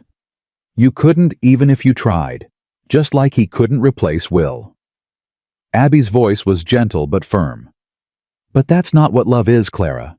Love isn't about replacing what came before. It's about finding the courage to add something new. Clara didn't respond. But later that afternoon, when Eli joined them for dinner, she found herself watching him differently, noticing the way his eyes crinkled when Samuel told a joke, the gentle patience he showed when Emma peppered him with questions about horses, the quiet strength that had carried them through darkness and delivered them into light. Maybe, she thought. Maybe. The formal exoneration of William Sutton came on a cold morning in late February. Judge Richardson read the proclamation himself in a packed courtroom filled with journalists, officials, and the families of other victims. Will's name was cleared of all the false accusations Blackwood had spread. His work was recognized as crucial to exposing the corruption. His death was officially ruled a murder perpetrated by Ezra Blackwood and his associates. Clara stood in the front row, Emma and Samuel on either side, listening to the words she'd fought so hard to hear. William Sutton was a man of integrity, Richardson concluded. He saw injustice and refused to look away, even when looking away would have been safer. He paid for that courage with his life. But his sacrifice was not in vain. Because of his work, justice has been served. Because of his family's perseverance, the truth has been told. Richardson turned to Clara directly. Mrs. Sutton, on behalf of the territory of Wyoming and the United States government, I offer our deepest apologies for what you and your children have endured. Your husband was a hero. He deserves to be remembered as one. Clara stepped forward to accept the official document, Will's posthumous commendation. Her vision blurred by tears she no longer tried to hide. Thank you, she managed. Thank you for giving my children their father back. Emma squeezed her hand, and Samuel pressed close against her side, and for the first time since that terrible morning when they'd found Will's body at the bottom of that cliff, Clara felt something other than grief. She felt free. After the ceremony, Eli found her standing alone outside the courthouse, the commendation clutched to her chest, her face raised to the winter sun. Clara! She turned at his voice, and the look that passed between them held no words but spoke volumes. It's over, she said softly. It's really over. The hard part is. Eli moved to stand beside her close, but not touching. What comes next is up to you. Clara was silent for a long moment. Then she turned to face him fully, her eyes searching his face. Your offer, the ranch, is it still open? Eli's breath caught. Always. I need you to understand something. Clara's voice was steady but fierce. I'm not looking for a savior. I'm not looking for someone to take care of me. I can take care of myself. I've proven that. I know. And I still love Will. Part of me always will. That's not going to change. I wouldn't want it to. Eli's voice roughened. I still love Josie. I visit her grave every morning. I talk to her and Lily like they're still there. That's not going to change either. Clara nodded slowly. So what is this? What are we doing? Eli reached out his hand, hovering near her cheek, but not quite touching. We're two broken people who found each other in a storm. We're not replacing what we lost. We're not forgetting. We're just... He struggled for words.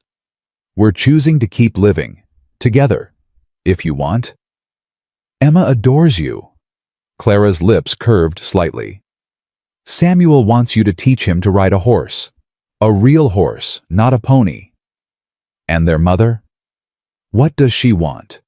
Clara closed the distance between them, pressing her forehead against his chest. She felt his arms come around her, tentative at first, then stronger, holding her like something precious. Their mother wants to stop being afraid, she whispered. She wants to wake up without dreading what the day might bring. She wants her children to have a home, a real home, not just a place to sleep. I can offer that. Eli's voice rumbled through his chest. The ranch is big enough for all of you. The land is good. The silence takes some getting used to, but... Clara pulled back to look at him. The silence won't last long, not with Samuel and Emma around. I'm counting on that. For the first time since Will's death, Clara laughed a real laugh, surprised out of her by the dry humor in Eli's voice. Is that a yes? Eli asked. Clara reached up, touching his face the way she'd wanted to for weeks. That's a yes. Marcus Blackwood was pardoned on the first day of March. The ceremony was small, private, attended only by Judge Richardson Marshall Thompson, and at Clara's insistence, the Sutton family and Eli. Marcus stood rigid throughout the proceedings, his face expressionless, but his hands trembled as he accepted the official pardon. You've been given a second chance, Richardson told him. Use it wisely. Yes, sir. Marcus's voice was barely a whisper. After the ceremony, Clara approached him while the others talked amongst themselves. What will you do now? She asked. Marcus shook his head slowly. I don't know. Everything I had came from my father. The house, the money, the name, it's all tainted now. I can't touch any of it. You could start over. Somewhere else. Somewhere no one knows the Blackwood name. Maybe. Marcus's eyes were haunted. Or maybe I could stay. Try to make amends. The families my father hurt, they deserve more than justice. They deserve someone to help them rebuild. Clara studied him for a long moment. That's a hard path. It's the right path. Marcus met her gaze directly. Your husband taught me that, Mrs. Sutton. Through his journal, his words. He believed that truth mattered more than comfort, that doing right mattered more than being safe. His voice cracked. I want to believe that too.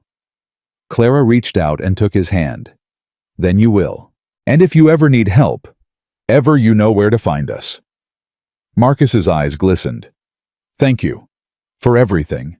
I don't deserve your kindness. None of us deserve the kindness we receive. Clara squeezed his hand once, then released it. That's what makes it kindness. They left Helena the following week. The journey back to Eli's ranch took 4 days leisurely this time, with no pursuit behind them and no desperate urgency driving them forward. Samuel rode in the wagon, still not strong enough for horseback, but he chattered constantly about the ranch, about horses, about all the things Eli had promised to teach him. Emma rode alongside Clara, her seat more confident now, her fear of the wilderness replaced by growing familiarity. She still asked endless questions, but they had changed, less about survival, more about the future. Can I have my own horse? She asked, as they crested the ridge overlooking Eli's valley. We'll see, Clara replied, though her smile suggested the answer would be yes. And can I learn to shoot properly? Mr. Eli says I have good instincts, but my form needs work. That seems reasonable. And can we get a dog? Papa always promised we'd get a dog when we settled somewhere permanent. Clara looked at the ranch spread out below them. The sturdy cabin, the solid barn, the 2 small crosses on the hill that marked Eli's old grief, and felt something bloom in her chest. Hope, maybe. Or its close cousin home. Yes, Emma, she said softly. We can get a dog. Eli rode ahead, pointing out landmarks to Samuel in the wagon. His voice carried back on the wind, warm, patient, alive, in a way Clara suspected he hadn't been for years. That's Bear Creek over there, best fishing in the territory, and those peaks to the north, that's where the eagles nest in spring. I'll take you to see them when you're stronger. Promise? Samuel's voice was eager. Promise. Abby brought up the rear, her medical bag secured to her saddle, her eyes watchful but content. She had agreed to stay for a few weeks to monitor Samuel's recovery, and to reconnect with the brother she'd mourned for so long. You know, she called forward to Eli, this is the first time I've seen you smile 3 days in a row since we were children. Exaggeration, Eli replied, but his grin widened. It's not, and you know it. Abby urged her horse forward to ride beside him. I like this version of you, brother, the living one. I'm working on it. They reached the cabin as the sun was setting, painting the snow-covered valley in shades of gold and rose. Eli dismounted first, moving to help Clara down from her horse. Their hands met held. Welcome home, he said quietly. Clara looked at the cabin, at the smoke already rising from the chimney, where Eli had banked coals that morning, at the windows glowing with warm light, at the door standing open in welcome. Then she looked at her children, at Samuel, already being helped from the wagon by Abby, at Emma standing tall with her father's journal tucked under her arm. Finally, she looked at Eli, at the man who had emerged from grief to save them, who had risked everything to protect them, who was offering them not just shelter, but family. Home, she repeated, tasting the word. Yes, I think it is. Spring arrived slowly to the Wyoming mountains, melting the snow in patches, revealing earth that had slept beneath winter's blanket for months. Clara stood on the cabin porch, watching Samuel chase after a butterfly near the barn, his laughter ringing across the valley like bells. 3 months had passed since they'd arrived at Eli's ranch. 3 months of healing, of rebuilding, of learning to breathe again. He's getting stronger every day. Abby joined her on the porch, 2 cups of coffee in hand. She'd extended her stay twice now, always finding another reason to delay her return to Thompson's Creek. Thanks to you. Clara accepted the coffee gratefully. I don't know what would have happened if Eli hadn't found you in time. You would have found another way. You always do. Abby's eyes followed Samuel as he tumbled in the grass, giggling. But I'm glad I was there. Glad for more reasons than just the medicine. Clara understood. The bond between Abby and the children had grown deep over these months. She was Aunt Abby now, a title Samuel had bestowed with great ceremony, and Emma had accepted with quiet approval. Have you decided yet? Clara asked. About staying. Abby was quiet for a long moment. I've been practicing medicine alone for 15 years. Moving from town to town, never putting down roots. I told myself it was because no one would accept a woman doctor that I had to keep moving to find patients. She shook her head slowly. But the truth is, I was running. From memories, from loss, from the fear of losing anyone else. And now I have a brother again. A family. Abby's voice softened. I've been offered a position at the new clinic in Copper Creek. Permanent. With a house and everything. Clara's heart leaped. Abby, that's wonderful. It's terrifying. Abby laughed, but there were tears in her eyes. I'd be less than an hour's ride from here, close enough to visit every week, close enough to watch these children grow up, close enough to be family. Yes. Abby took a shaky breath. I think I'm going to say yes. Clara pulled her into a hug, feeling the other woman's surprise melt into grateful acceptance. They stood that way for a long moment, 2 women who had found sisterhood, not through blood, but through shared struggle and survival. What's all this? Eli's voice came from behind them. He'd emerged from the barn leading the mare Samuel had claimed as his own, a gentle creature named Buttercup, who tolerated the boy's enthusiastic affection with patient grace. Good news? Clara replied, releasing Abby. Your sister is moving to Copper Creek, permanently. Something shifted in Eli's expression, a crack in the stoic facade he still sometimes wore, revealing the man beneath. You're staying. I'm staying. Abby smiled at him. Someone has to keep you out of trouble. Clara can't do it alone. Eli crossed the yard in 3 long strides and pulled his sister into an embrace that lifted her off her feet. Abby laughed, swatting at his shoulder, but she held on just as tightly. Samuel abandoned his butterfly chase to join them, wrapping his small arms around both adults' legs. Does this mean Aunt Abby will be here for my birthday? You promised to teach me to ride without holding the reins. I'll be here for every birthday, Abby promised, ruffling his hair. Every Christmas too, and probably most Sundays in between. What about right now? Samuel's eyes sparkled with hope. Can we practice right now? After lunch? Clara interjected, recognizing the look on her son's face. And only if you finish your reading lessons first. Samuel's enthusiasm dimmed slightly, but he nodded. Yes, Mama. As he scampered toward the house, Emma emerged from the barn carrying a basket of eggs, her movements confident and unhurried. She'd changed over these months, grown taller, lost some of the sharp wariness that had defined her. She smiled more now, laughed more, though the fierce protectiveness never fully left her eyes. 12 eggs, she announced. The brown hen finally started laying again. Excellent. Clara took the basket. We'll have plenty for the church social next week. Emma's expression flickered. Do I have to go? Yes. Clara's voice was gentle but firm. Part of living somewhere is being part of the community. Your father would want you to make friends, not hide on a mountain. I'm not hiding. Emma struggled for words. I'm comfortable here. With us. I don't need other people. Need and want are different things, sweetheart. Clara touched her daughter's cheek. And wanting connection isn't a weakness. It's human. Emma was quiet for a moment. Then, with the directness that had always characterized her, she asked, Is that why you and Mr. Eli are getting married? The question hung in the air. Clara felt heat rise to her cheeks. We haven't discussed marriage, she said carefully. But you will. Soon. Emma's gaze was uncomfortably perceptive. I've seen how he looks at you. And how you look at him when you think no one's watching. Eli had gone very still near the barn door. Abby suddenly found something fascinating to examine on her coffee cup. Emma? I'm not upset. Emma's voice softened. Papa's gone.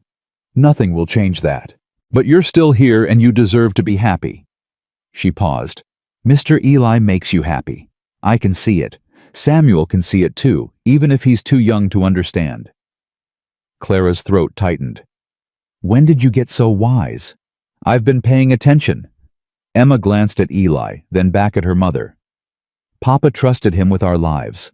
I think he'd trust him with this too. Before Clara could respond, Emma turned and walked toward the house, leaving the adults in stunned silence. Abby cleared her throat. Well, that happened. Eli crossed to Clara's side, his movements uncertain in a way she rarely saw. Clara, I wasn't planning to. I know. Clara took his hand, feeling calloused fingers curl around hers. It's too soon. Too complicated. There's too much history between us. Is there? Eli's voice was rough. Because from where I'm standing, history is all we have. History and whatever we choose to build next. Clara looked at him, really looked, at the gray threading through his dark hair, at the lines around his eyes that came from squinting into too many sunrises, at the scar on his shoulder where Blackwood's bullet had grazed him still pink and healing, at the man who had been dead inside until she and her children had stumbled into his life and reminded him how to live. Ask me, she said quietly. Clara, ask me. Not because Emma expects it. Not because it's proper. Ask me because you want to. Eli's breath caught. His free hand came up to touch her face, gentle, as if she might break. Clara Elizabeth Sutton. His voice was barely above a whisper. Would you consider maybe someday, when you're ready, being my wife? Clara laughed, a sound of pure joy that surprised them both. That's the worst proposal I've ever heard. I'm out of practice. Clearly. She rose on her toes and pressed her lips to his brief warm full of promise. Yes, Eli. When I'm ready. Someday. Yes. From the cabin window, Samuel's face appeared pressed against the glass. Mama, are you kissing Mr. Eli? Clara pulled back, her cheeks flushed. Maybe. Does this mean he's going to be our new papa? We'll talk about it later. Emma says you're getting married. Are you getting married? Can I be in the wedding? Can Buttercup come too? Samuel. Eli's voice carried the authority of a man accustomed to being obeyed. Go finish your reading lessons. But, now. Samuel disappeared from the window with remarkable speed. Clara shook her head, fighting a smile. You're good at that. At what? At being a father. Eli went still. The word hung between them, heavy with meaning neither had fully acknowledged. I had practice once, he said finally. Before. I know. Clara squeezed his hand. Tell me about her, about Lily. They walked together toward the 2 small crosses on the hill, a path Eli had walked alone every morning for 3 years. He'd never invited anyone to join him. Never spoken of his daughter to anyone but the wind and his own memories. But as they stood before the graves, something shifted in his chest. The weight he'd carried for so long didn't disappear, but it moved, made room for something new. She was 4 when she died. He began, his voice rough. Would have been 5 the next month. Josie had already made her birthday dress blue with white ribbons, Lily's favorite colors. Clara listened without interrupting, her hand warm in his. She had her mother's smile, this big gap-toothed grin that could light up a room, and she laughed at everything. I'd come home from working the cattle tired and dirty, and she'd run to meet me like I'd been gone for years instead of hours. The words came easier now, spilling out like water through a broken dam. She loved horses, wanted to ride before she could walk. I was teaching her, starting with just sitting in the saddle while I led her around the corral. She called it flying. Eli's voice cracked. She said someday she was going to fly all the way to the moon. She sounds wonderful. She was. Eli knelt before the smaller cross, his fingers tracing the carved letters of his daughter's name. I've spent 3 years trying to forget her, trying to forget both of them. I thought if I could just stop feeling, the pain would stop too. Did it work? No. It just meant I stopped feeling everything else too. He looked up at Clara, his eyes bright with unshed tears. Then you came, you and Emma and Samuel. And suddenly, there was something to feel again. Something other than pain. Clara knelt beside him, her dress spreading across the patchy snow. Eli, listen to me. Loving us doesn't mean you loved them less. Opening your heart again doesn't erase what you had before. I know. I'm starting to know. He took a shaky breath. But sometimes in the quiet moments, I feel guilty, like I'm betraying them by being happy. Do you think Josie would want you to spend the rest of your life alone? The question was gentle, but it struck deep. Eli closed his eyes, remembering his wife's face. Not the pale, still features of death, but the vibrant woman who had laughed at his jokes and challenged his stubbornness and loved him fiercely despite all his flaws. No, he admitted. She'd probably be angry at me for taking so long. Then honor her by living. Honor Lily by loving other children who need a father. Clara's voice was firm. That's not betrayal. That's the greatest tribute you could give them. Eli was quiet for a long moment. Then he reached into his pocket and pulled out a delicate gold chain. Josie's necklace, the one he'd kept hidden in a drawer for 3 years, unable to look at, but unable to throw away. "I want you to have this," he said. "Not to replace her. Never that. But to continue what she started, the family she wanted, the home she dreamed of." Clara's eyes filled with tears. "Eli, I can't. Please." His voice was rough. "She would have loved you. I know she would have. And she would have wanted this, for me to find someone strong enough to pull me back from the edge." He pressed the necklace into her hands. "You saved my life, Clara, in every way that matters. Let me give you this." Clara looked at the necklace, at the simple gold chain with its small heart pendant. She thought of Will, of the ring she still wore on a chain around her neck. 2 loves, 2 losses, 2 chances to start again. "Okay," she whispered. "Okay." Eli fastened the chain around her neck, his fingers gentle against her skin.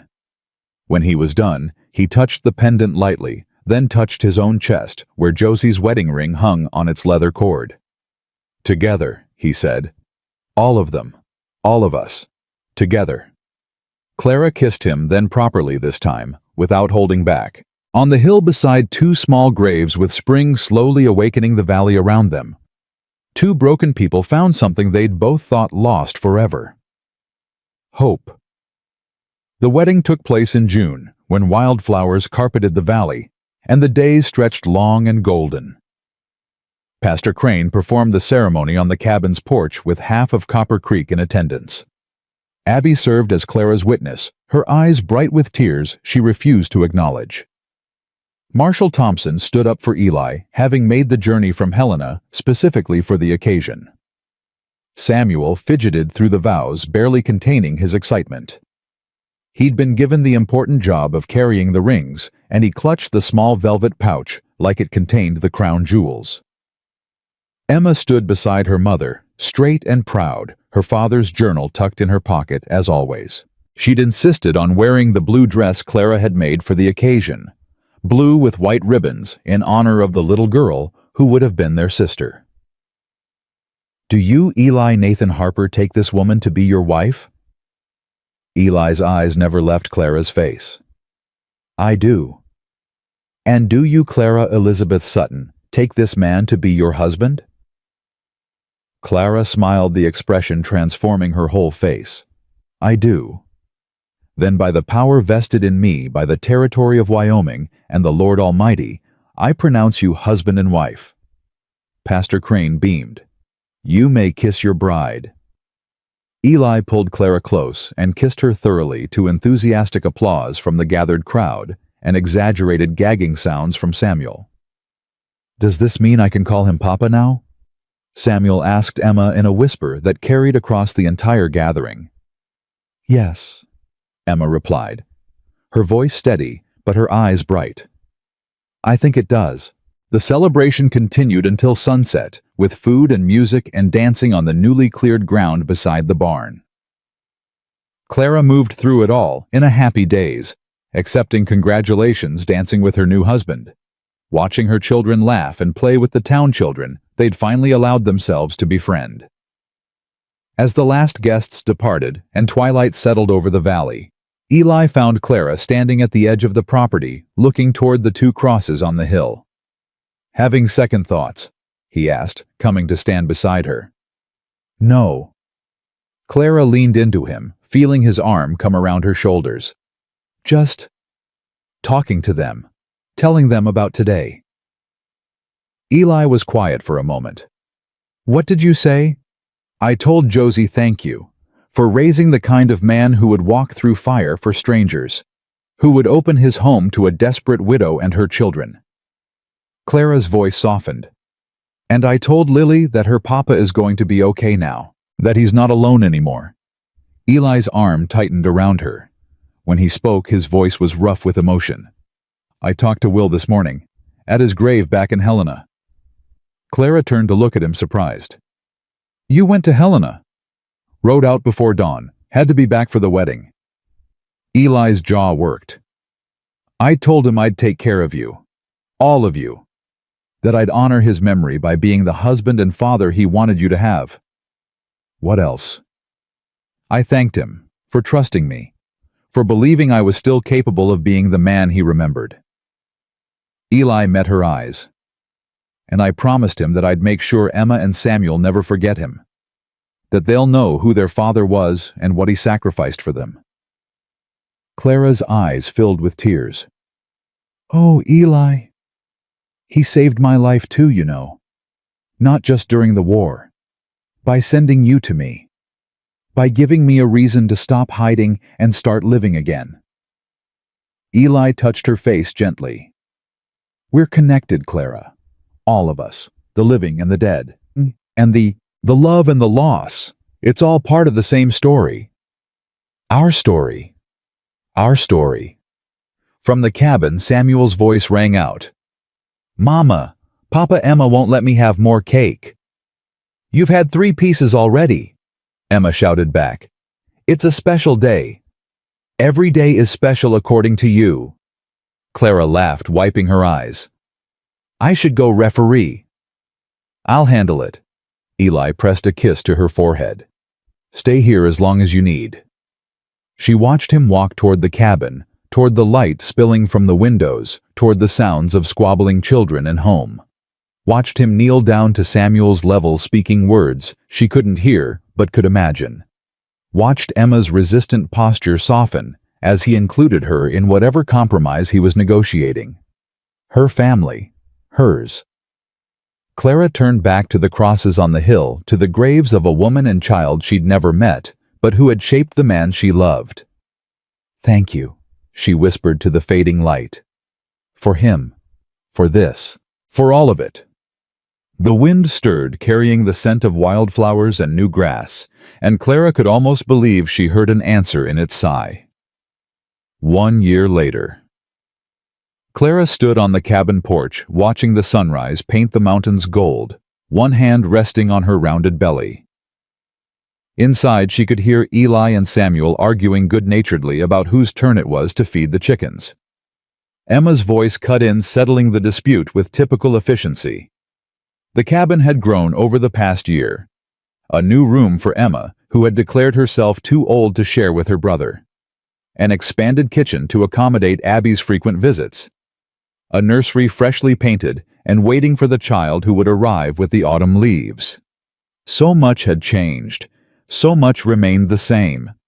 Samuel was 10 now, tall and sturdy, his illness a distant memory. He rode Buttercup with confident grace and spent hours trailing after Eli, learning the 1,000 small skills of ranching life. He still asked endless questions, still laughed at everything, still filled the cabin with noise and energy and joy. Emma was 12, poised on the edge of womanhood. She'd inherited her father's sharp mind and her mother's quiet strength. She kept Will's journal on her nightstand, reading passages aloud to Samuel, sometimes keeping their father's memory alive. She'd started writing her own journal too, recording their new life, their new family, the story that was still being written.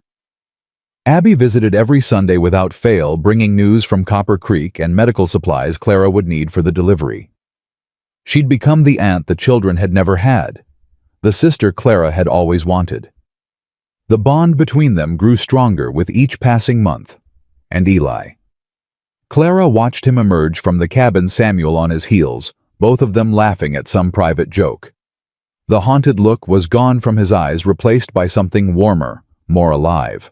He still visited the graves every morning, still carried Josie's ring against his heart, but the grief no longer consumed him. It had transformed into something gentler, not forgotten, but integrated. Part of who he was, not all that defined him. He caught her eye across the yard and smiled, that rare, genuine smile that still made her heart skip. "Good morning, Mrs. Harper." "Good morning, Mr. Harper." Samuel bounded up the porch steps. "Mama, Papa says I can help with the new foal today. Can I please?" "If you finish your lessons first." "I already did. Emma helped me before breakfast." Clara raised an eyebrow at Emma, who had followed her brother outside. "Is this true?" "He was up before dawn?" Emma confirmed. "Couldn't sleep. So we did mathematics until the sun came up. Ambitious. Clara ruffled Samuel's hair. All right, you can help with the foal, but be careful. Samuel whooped with joy and raced toward the barn. Eli followed more slowly, pausing to kiss Clara's cheek as he passed. How are you feeling? Tired, happy, grateful. That's a good combination. His hand touched her belly gently, feeling the movement within. Have you decided on a name yet? Clara smiled. If it's a boy, William Thomas. For our fathers. Eli's breath caught. Thomas had been his father's name, the father whose pocket watch he still carried everywhere. And if it's a girl, I was thinking...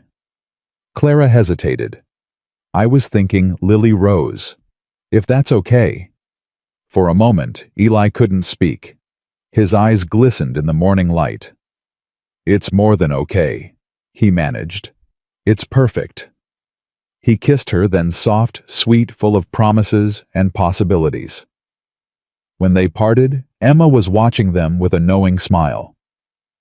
You two are ridiculous, she said, but there was affection in her voice. We're in love, Clara corrected. There's a difference. Is there? When you're older, you'll understand. Emma rolled her eyes with theatrical exasperation, but she was still smiling as she headed toward the barn to help her brother. Clara and Eli watched her go, their hands intertwined. She's becoming a remarkable young woman, Eli said. She always was. She just needed a chance to show it. Like her mother. Clara leaned into him, feeling the solid warmth of his body against hers. The baby kicked, and Eli's hand tightened on her belly, feeling the movement. Do you ever wonder? Clara asked softly. What would have happened if you hadn't heard those gunshots? If you just kept riding? Eli was quiet for a long moment. Then he shook his head. I couldn't have kept riding, even if I'd wanted to. Some things are meant to be, Clara.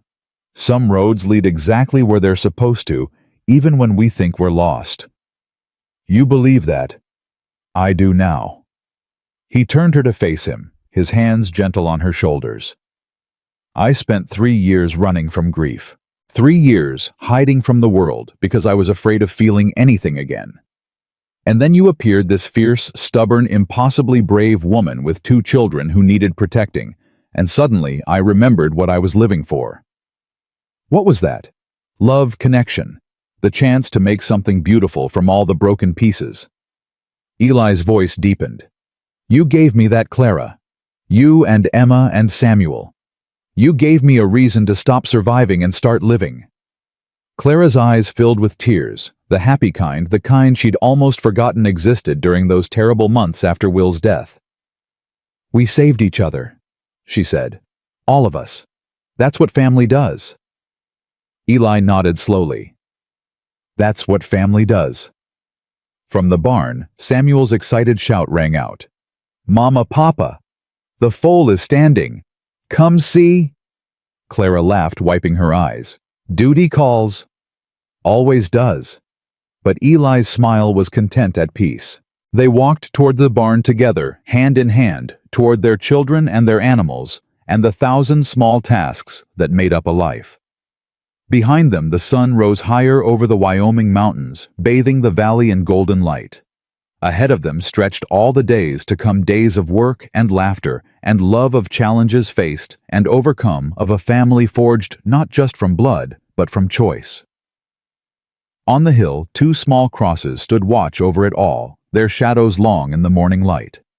And if you listened closely, you might almost hear the wind whisper across the valley, carrying blessings from those who had gone before. Clara paused at the barn door, looking back at the cabin, at the crosses, at the life she'd built from the ashes of everything she'd lost. Thank you, she murmured to no one and everyone, for bringing me home. Then she stepped inside into warmth and light and family, and let the door close behind her on all the darkness of the past. The story had ended. A new one had begun. And in a valley in Wyoming, where snow fell deep in winter, and wildflowers bloomed bright in spring. A widow and a cowboy and 2 children had found what they'd been searching for all along. Not just shelter from the storm, not just safety from their enemies, but something far more precious. A place where broken hearts could mend, where lost souls could find their way, where love patient and enduring could take root in even the rockiest soil and grow toward the light. Home, at last and forever home.